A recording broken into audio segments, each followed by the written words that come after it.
Tonight, customer anger and frustration after a Commonwealth Bank system glitch, double charged for payments.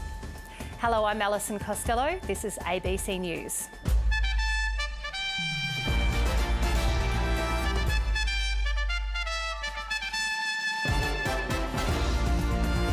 Also tonight, the Liberals' $5 billion election pledge on housing. Environmental groups call on the state government to act on the warnings in a recent report. And King Charles and Queen Camilla begin their Australian visit.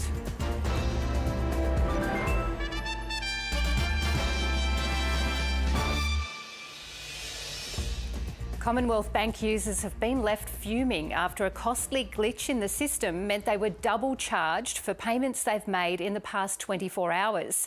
The bank says it's now rectified the issue, but it left many with overdrawn accounts, leaving them unable to pay for weekend necessities. Tom Kelly tried to buy a coffee on his way to work this morning, but his card was declined. He then realised his account was overdrawn by more than $100. I realised that I've been charged twice for all of the transactions that I'd made yesterday. It's inhibited me getting lunch today for work. It's also inhibiting me being able to get home today from work. During his shift as a social worker, he spent almost 2 hours on the phone to Commonwealth Bank, only to be told they couldn't give him a time frame for when his money would be returned to his account. And I said, look, mate, it's not just me. There are thousands of us out here, and some of us are wondering how we're going to eat tonight. Mr Kelly is one of many CommBank customers affected by a glitch in their system today, causing duplicate transactions. I was at an appointment and it said like my smart access had been overdrawn by, $200. And I'm thinking, what? Many flooded social media to vent their frustrations. One said, I can't pay for my fuel and the police have been called. Another said $250 in groceries to feed my family, including desperately needed nappies, rejected at the checkout. Your Streamline account balance is $0.00. Can't even get a feed or nothing.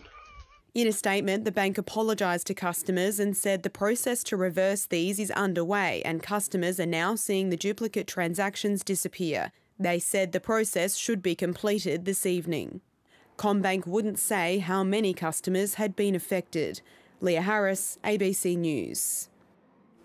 The Coalition has unveiled a major new housing policy, promising $5 billion towards fast-tracking the power and water infrastructure needed for new housing developments. Political reporter Oliver Gordon has the story.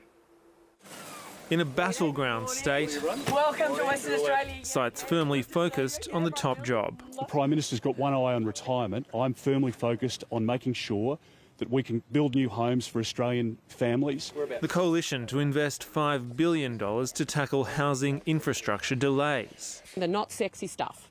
That's the sewage, that's the water, that's the power and the comms. A scheme to break the infrastructure bottleneck and build 500,000 new homes, welcomed by industry. We cannot build until infrastructure is in place. A real shot in the arm for the great Australian dream. It complements previous Coalition commitments to increase housing supply by slashing migration, cutting international student numbers and temporarily stopping foreign investors purchasing existing homes in Australia. But it hasn't taken long for the government to write off the new policy as a con job, claiming the Coalition would spend less overall on housing than a re-elected Albanese government. Peter Dutton's taking with one hand and giving with the other. It's a card trick.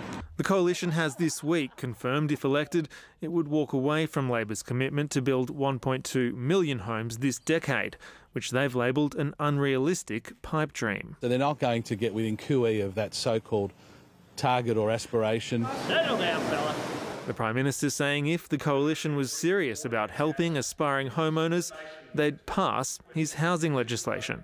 Peter Dutton is blocking legislation along with the Greens that's in the Senate and been there now for over 200 days. The Greens and the Coalition have this week sought to capitalise on the Prime Minister's decision to purchase a high-end home during a housing crisis. It's too early to tell if voters will punish the PM for that one. What is clear, though, is that housing is shaping up as a hot issue, with a federal election just around the corner. Oliver Gordon, ABC News, Canberra. Israel is ramping up its attacks on northern Gaza a day after the death of Hamas leader Yahya Sinwar. With the militant group seemingly rudderless, attention is now turning to its future as world leaders appeal to both sides to finally end the conflict. An Israeli tank lines up its target, firing a deadly shot. The Israeli Defence Force is releasing more vision of the mission which killed the country's most wanted. We mourn the leader, our fighter and brother. Hamas officials speaking for the first time since the death of Yahya Sinwar, promising the group will not capitulate to Israel or release their hostages. Those prisoners will not return to you until the aggression on our people in Gaza is stopped. A seemingly unlikely prospect as Israel's defence minister vows to stay in Gaza for years. However, his death is bringing hope that new leadership could take the conflict in a new direction. Now, we must make the most of this moment. What is needed now is a ceasefire in Gaza. But US President Joe Biden is admitting peace in the Middle East will be hard to achieve. We think that there's a possibility of working for a ceasefire in Lebanon, and it's going to be harder in Gaza. Israel may have hoped that releasing drone vision of Sinwar's final moments would have helped in its public relations campaign, given it something of a trophy after months of searching for the Hamas leader. But it may well have had the opposite effect, emboldening Hamas, its supporters and the broader Palestinian community, giving them an image to cling on to of a martyr fighting until his dying moments. I was extremely proud and I was sad for him. He was among the resistance and not hiding. May he rest in peace. He has become a symbol for the whole world. In Gaza, dozens of dead and wounded are rushed to hospital as Israeli forces ramp up attacks around a refugee camp in Jabalia. The airstrikes have increased against our homes. We don't know what they want. They killed Sinwar as well as Haniyeh. No one is left. The IDF bolstering its forces in and around Gaza City, while Palestinians watch and wait for the next strike. Matthew Doran, ABC News, Jerusalem. Tasmanian Labor has questioned the bonuses paid to executives of Spirit of Tasmania operator TT Line and Tasports. Annual reports released this week show that executives of the two state-owned companies received almost $500,000 in bonuses in the last financial year. Labor has questioned whether this is appropriate due to the company's roles in the bungled delivery of new Spirit of Tasmania vessels and port infrastructure. The bonuses relate to key performance indicators and not the Spirit rollout or port upgrades. The government says any requests for bonuses relating to the port upgrades wouldn't be approved. Both parties have promised to change how government businesses operate. We think that the GBEs have lost their way. They're too focused on their own profit and loss statements and not the Tasmanian economy. We want them to be focused on good decisions for the broader Tasmanian economy. And quite clearly in this instance that hasn't happened. A number of environmental groups are calling on the Tasmanian government to act on the findings of a recent State of the Environment report. The report warned of escalating environmental challenges and the need for significant investment to tackle them. Tasmania's natural environment is one of the state's most valuable assets. But a major independent report released more than a month ago gave a scathing critique of the state government's environmental management. This shows an environment that is struggling, really struggling. The report found 16 out of 29 environmental indicators are getting worse, including rising sea surface temperatures and more species becoming threatened. Now, 20 environment groups have signed an open letter calling on the Tasmanian government to act. What is really important is that the government provides Tasmanians with an official response that acknowledges the damning findings within the report and that within that response they commit to reversing those declines. The detailed examination of Tasmania's environment is meant to happen every 5 years, but this is the first report to be released in 15 years. After over a decade-long delay, the government has had plenty of time to consider the impacts on the environment, and now we need to see an urgent response. The government says it's continuing to consider the State of Environment report and its findings, and says it's focused on getting the balance right between jobs and the economy, as well as protecting the environment. When we don't look after the iconic places in this island state, we lose one of our most booming industries, which is the tourism industry. There are also concerns about gaps in the report, with a question mark over the status of 8 categories due to insufficient data. And there needs to be an overhaul of those systems. We need to have accurate monitoring so that the government can respond accordingly to those to the environmental declines that are occurring. An escalating challenge to protect the environment. Eliza Closer, ABC News. A new public engagement has been added to King Charles and Queen Camilla's schedule, with a chance to meet the royals after a church service in Sydney tomorrow morning. The King and Queen received an official welcome at Sydney Airport after touching down from the United Kingdom last night. This will be the King's 17th visit to Australia, but his first as head of state, as Lydia Feng reports. Touching down in Sydney to weather that was distinctly British. The first visit by a reigning monarch since Queen Elizabeth toured in 2011. On hand, the Prime Minister to welcome the King and Queen, himself a lifelong Republican. Also waiting patiently, Kai and his sister, who, like the King, have suffered at the hands of cancer. Kai's lifelong wish to meet the royals. Kai, did you do any practices handing over the flowers? Did you rehearse that? I didn't really rehearse handing over the flowers, but I rehearsed my bowing. It was really lovely to watch Kai get his wish to meet the royal family. The Opera House was lit up with images of the couple as part of the welcome, but bad weather delayed a ship leaving, blocking the display for nearly an hour. Today, the royal couple have been resting at Admiralty House ahead of official engagements tomorrow. It's a scaled-down 5-day trip, but one the King believes is important. And while monarchists expect the visit will strengthen Australia's connection to their sovereign, opponents hope it's another chance to reject the concept that someone from the other side of the world is still our head of state. Lydia Feng, ABC News. They can be a parent or teacher's worst nightmare. So what age should kids get their first smartphone? One British city is planning to ban the devices for all children under 14.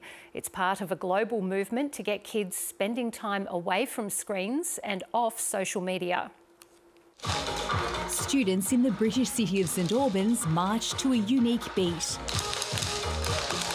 While their peers play games and watch videos on mobile screens, parents in this city have made a pact not to give their children a smartphone until they're at least 14. Nobody wants their child to be the odd one out. Everybody wants to fit in. Of course they do, particularly at that tender age.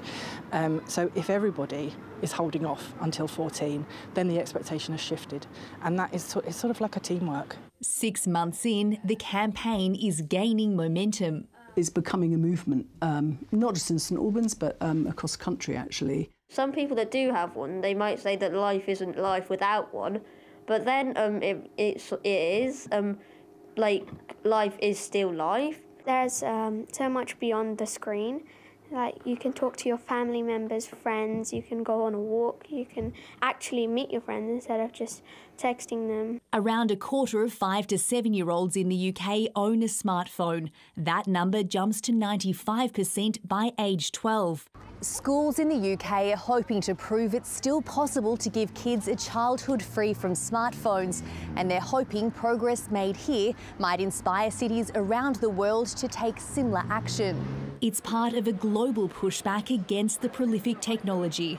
Australia and parts of the US are exploring social media bans for children amid growing claims its use is linked to a decline in mental health. I would say the evidence does not back up many of the stronger claims that abound that tie smartphones kind of by themselves to adverse mental health. I think it's a movement born of frustration I think a lot of parents have wanted governments to regulate big tech for a long time and it isn't happening, and they feel now they have to take action into their own hands. Lessons learned here could help parents confronting similar challenges in other parts of the world. Michelle Rimmer, ABC News, London.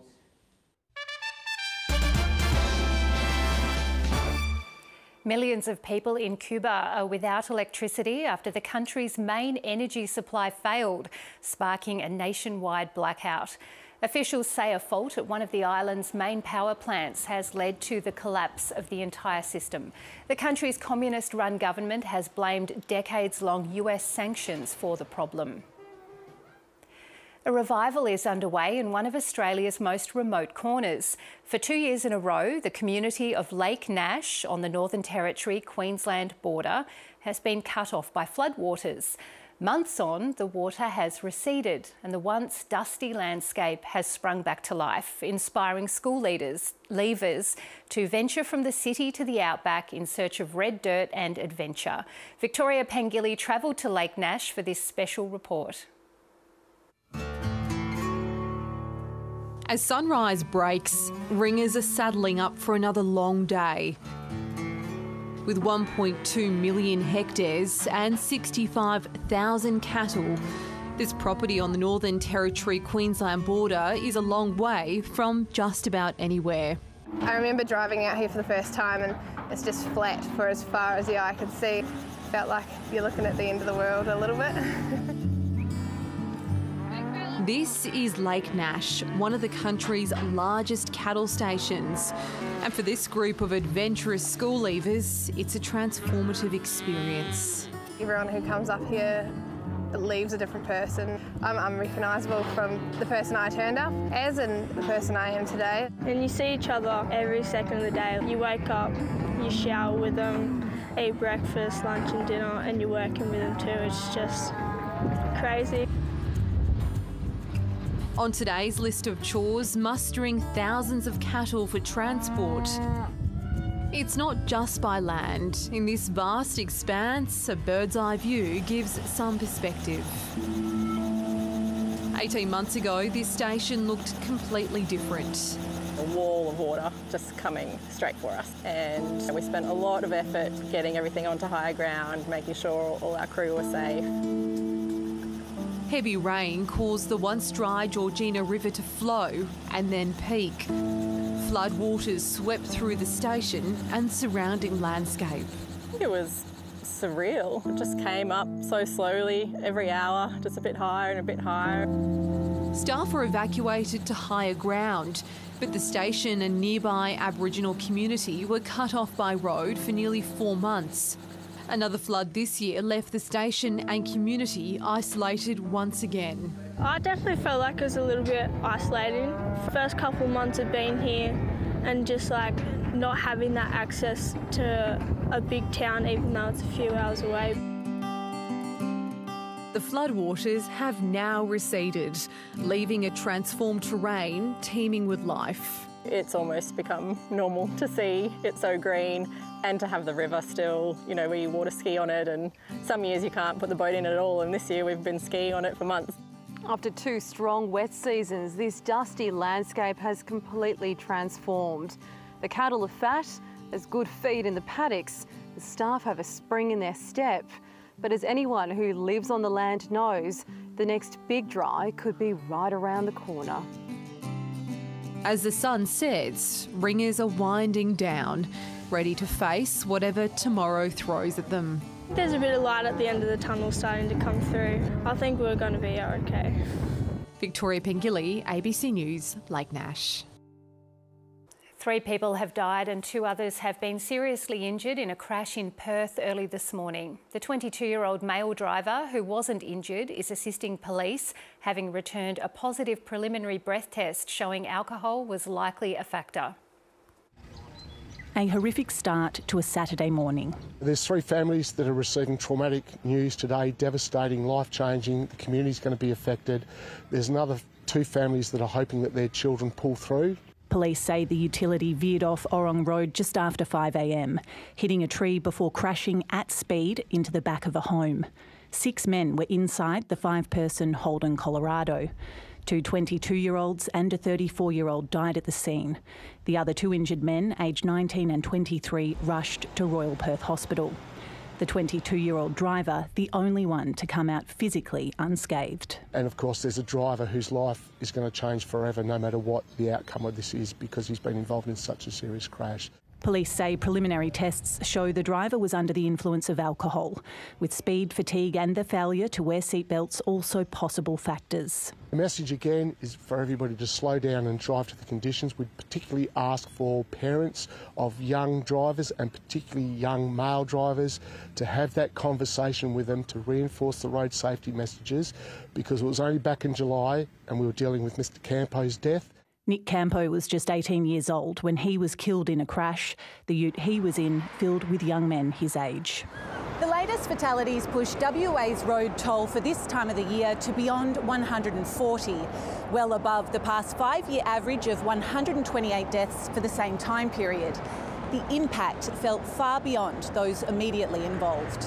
It's that ripple effect, it's the family, it's the friends, it's the community, it's the sporting clubs, it's the workplaces that are all going to feel this from today going forward. Police described the scene as traumatic for first responders who will be offered counselling. No one was inside the home at the time of the crash. Brianna Shepherd, ABC News. The mother of Liam Payne's son, Cheryl Cole, has asked fans to let the former One Direction singer rest in peace. His father, Jeff Payne, has arrived in Argentina, met with fans and read messages of condolences left by the crowd. The 31-year-old singer fell from the 3rd-floor hotel balcony in Buenos Aires and died on Thursday. Local media has reported the family has visited the morgue. The decision to bench import Craig Sword for the majority of last night's clash with the Sydney Kings has prompted an apology from Jack Jumpers coach Scott Roth. A new look starting 5 saw Tasmania begin brightly in Launceston, with Jordan Crawford leading the way in the first half with 18 points, including 3 three-pointers. Tasmania held a 16-point lead late in the second term, but it was whittled away in the second half as the Kings bench players ran riot and Tasmania's scoring dried up. Sydney outscored the Jack Jumpers by 21 points in the second half to record a 90 to 81 point win, handing Tasmania a 4th loss of the season. Import Craig Sword was left out of the Jack Jumpers rotation until the final 5 minutes of the contest. It was really poor coaching on my part. What I did to him, I apologized to him just now. To throw him out there in the last 4 minutes is just it's not good to do that to a player. And yeah, I put him in a bad spot, and it's a really poor job on my part. Aileen Gilroy has starred again for the high-flying Hawks, helping lock in a maiden AFLW finals berth for the club. Hawthorn shook off a slow start to run away by 37 points against the Giants and move to the top of the ladder. Meanwhile, Gold Coast has notched its first win of 2024, a last-minute major helping secure a win over the Swans. Melbourne continued its hot run of form as it pushes for a final spot, defeating the in-form Tigers. And last night, Port Adelaide notched a win over St Kilda, taking another step towards its first finals appearance. The Hawks have been the big improvers of the season, but it was the Giants who got the jump early in Frankston. Oh, she's got it! Tani Evans, not once but twice! The home side settling with 2 straight majors of their own. Aileen Gilroy converting from the boundary. And now she slots a clever one from the pocket. Hawthorn soared with 7 goals in the second half. Gilroy shaping up as one of the league's best. Oh, no way, she's threaded the needle! The Hawks surging to the top of the ladder, locking in a finals berth for the first time. The Suns and the Swans may be out of the finals race, but they still put on a show in Sydney. On the left, eyes light up and drills it. Gold Coast led by 15 late in the 4th before the Swans hit back with 3 straight. A late snap from the ruck securing a thrilling first win of the season for the Suns. Snaps! Goals! What a moment from Jack Dupay! A resurgent Melbourne continued its hot run of form, dominating the Tigers at Casey Fields. Outside of the boot is a ripper! Alyssa Bannon kicked 4 goals and handed off another as the Demons moved up to 9th on the ladder. Last night, Port Adelaide took another step towards its first finals appearance, defeating St Kilda by 15 points at Alberton Oval. Dowrick getting busy, makes outstanding contact. The Power kicked 5 goals in the opening term to set up a 4th straight win, jumping into the top 8. Cameron Slesser, ABC News. New Zealand is through to the Women's T20 World Cup final for the first time since 2010 after holding on to defeat the West Indies in Sharjah overnight. The White Ferns elected to bat first and posted a total of just 128 after West Indies all-rounder Deandra Dottin claimed 4 for 22. New Zealand spinner Eden Carson took the opening 3 wickets before Dottin hit 3 sixes in an over to put the total back in reach for the West Indies. They needed 11 off the last 5 balls, but a thrilling final over from New Zealand's Susie Bates sealed the White Ferns' 8-run victory. New Zealand will play South Africa in the final on Monday morning, Australian Daylight Savings Time. Neither team has ever won a T20 World Cup before. The growing focus on concussion injuries in sport is being highlighted in a new TV show with the message that help is available. ABC TV's Plum follows a fictional retired rugby league player as he grapples with the effects of CTE after suffering repeated head injuries. You probably got friends out there with the same kind of symptoms and no one is admitting to it. Peter the Plum Lum is a man on the precipice. A Sharks NRL great, slowly unravelling and in denial about suffering from CTE, brain damage caused by repeated head injuries, which can only be diagnosed posthumously. If Plum has CTE, he needs to be addressing it. I'd love to provoke discussion around male communication and avoidance, and what holds us all back, men and women, from reaching out for help when we're a little scared. I had a moment and I haven't had one since. Based on the novel by Brendan Cowell, he plays the titular character. Medical experts and former NRL players were involved in the consultation process, including James Graham, who's been open about his own battles with concussions. It can be quite confronting and difficult to watch, and especially when you see parts of you in there. This can happen to anybody, even though it happens to be an elite footballer. And we've sadly seen a lot of cases where we've got young players who are later diagnosed with CTE. I've been writing things down. Plum finds poetry and uses the written word to process his emotions. The overriding message is that help is out there. So that's the suggestion, is don't blow out and piss it up and stay in your depression, is reach out, do something positive, hit it straight on, and you might just be all right. With concussion, if you suffer it, you need to tell the truth with it. And we can make a difference by acting early and noticing the signs when they are there late. Amanda Shalala, ABC News. To the weather now, and tonight's photo of Binalong Bay was taken by Adam Crawford. It was cloudy about the west and south this morning, but a mostly sunny day across the state. It was warmest in Launceston and Devonport with 26 degrees, and Hobart got to 22. In the 24 hours to 9 o'clock this morning, the highest rainfall was 60 millimetres at Scottsdale in the northeast. The national satellite sequence shows a low cloud to the west, south and east of Tasmania. High cloud lies over the northern Tasman Sea, wrapping around a broad area of low pressure. Tomorrow's synoptic chart shows a high up to the northwest of Tasmania, extending a ridge over the southeast of Australia. A trough lies over the north of the country, while a cold front is approaching the southwest of WA. Across the country tomorrow, nice temps and sunny skies mostly, 25 for Adelaide, it'll be 26 in Canberra. Tasmania is expected to be fine, apart from light showers about the west and some morning fog. And you can see those light showers there in the west and cloudy on the coast tomorrow. In the east, the cloud clearing, temps ranging from 19 to 21. 20 the top for Hobart, a little warmer in the Huon. Sunrise will be at 6:10. On coastal waters, southwesterly 15 to 25 knots about northern and eastern coastal waters, locally 20 to 30 knots offshore in the morning, with west to southwesterly winds 10 to 20 knots elsewhere. Winds slowly easing throughout to be variable to 15 knots by late evening. There are strong wind warnings in some parts. Monday's outlook is for a fine day around the state, 23 for Launceston, 22 for Hobart. A bit cloudier on Tuesday and warmer in the south, Hobart reaching 26, Swansea 24, and some wet weather coming at both ends of the state midweek, Hobart dropping to 13 next Friday. So enjoy it while it lasts. That's the news for now. I'll see you tomorrow. Good night.